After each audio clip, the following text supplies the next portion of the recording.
Welcome to Samsara Sagas.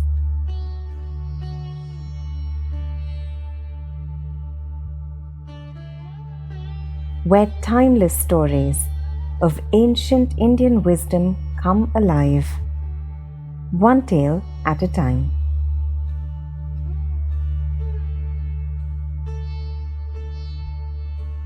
The Haughty Slave. This is a story from the Jataka Tales. Jataka Tales are ancient Buddhist stories that travel across time, cultures, and lifetimes to reveal the truths of human nature. Notice here how gold, greed, and the real side of people show their true selves when the stakes are high. Once, in the city of Benares, there lived two landowners. They were old friends. One of them was already advanced in years, but had married a young wife. Soon they had a son. The old man thought to himself, "When I'm gone, my young wife will surely remarry. And my son, he may never see a single coin of the wealth I've earned. It's best I hide it somewhere safe." So one day, he took a trusted household slave named Nanda into the forest. In a quiet clearing, he buried his gold and jewels under the earth. "Nanda," he said, "when I'm gone, tell my son where this treasure lies. It is his by right. Guard it well." Time passed. The old man died. The boy grew into a young man. One day, his mother said, "Your father buried his wealth with Nanda as a witness. Go ask him to show you." The son went to Nanda. "Uncle," he said, "is there a treasure my father hid?"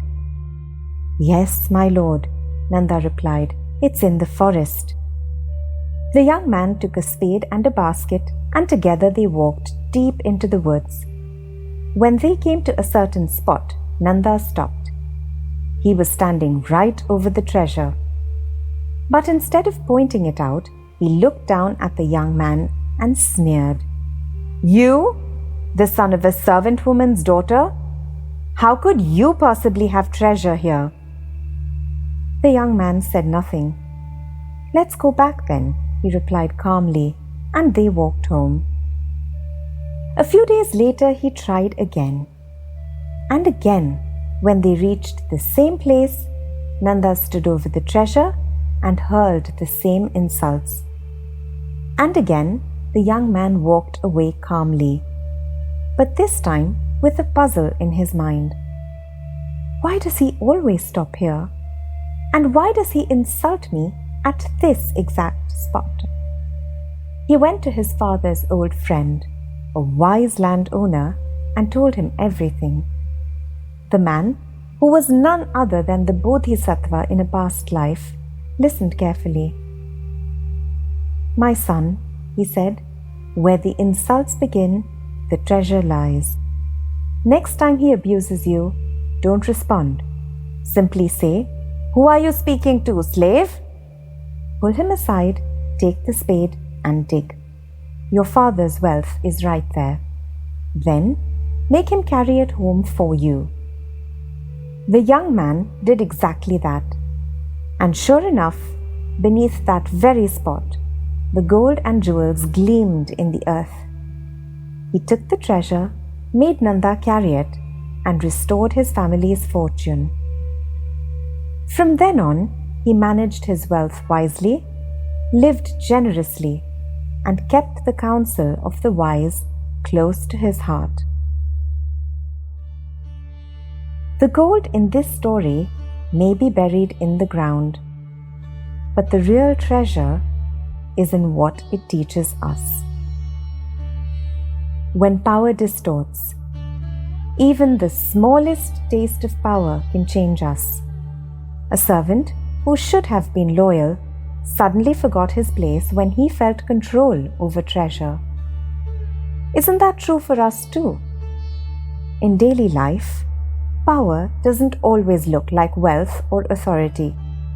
It can be a promotion, a title, a skill others depend on, or even just information we have that others don't. The danger is when this power feeds our ego, we start to look down on others, dismiss voices, or forget the hands that helped us get there. As leaders, this shows up when authority blinds us to humility. As parents, when we confuse care with control. As teammates, when we hoard credit or information. And as friends or partners, when we let ego outweigh empathy. Power in itself isn't the problem. It's how we hold it. True strength is quiet, rooted in humility, and always aware that power is only borrowed, never owned. When fear clouds. The old man loved his family, but the moment money entered the picture, fear twisted his heart. He no longer trusted his own wife, imagining betrayal when there was none. And yet, she was the one who eventually guided their son to the treasure. We do the same. Fear whispers stories into our ears. What if they let me down? What if I'm taken advantage of? What if I lose what I've worked so hard for? Fear makes us suspicious of colleagues, harsh on children, doubtful of partners, and guarded even with friends.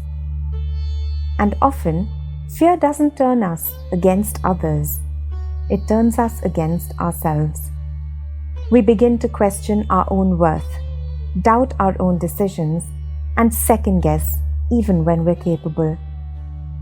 And in trying to protect what we love, we end up wounding the very relationships and the self-belief that matter most. Whether in boardrooms or living rooms, fear corrodes trust. It replaces openness with walls, dialogue with doubt. And in the end, the tragedy is that we often lose more through suspicion than we ever could through loss itself. When clarity guides. The young heir had every reason to react. He was insulted, belittled, and denied what was rightfully his. But instead of reacting in anger, he stepped back, sought counsel, and found clarity. His strength was not in striking back, but in holding back. How often do we do the opposite? A stinging email comes in, and we shoot back without thinking. A child disobeys, and we lash out instead of listening. A teammate fails us, and we rush to judge rather than understand. Reactions are fast, fiery, and often regrettable. Responses are slower, thoughtful, and lasting. As leaders, clarity in response creates trust. As parents, it builds confidence in our children. As partners and friends, it preserves love. And as individuals, it helps us live with less regret. Clarity comes from the pause, from choosing reflection over impulse. And in that pause lies the difference between conflict and resolution, between chaos and peace. This was the Haughty Slave, a tale from Samsara Sagas, where ancient Indian stories whisper timeless truths to modern souls. While the story ends here, the journey continues within you.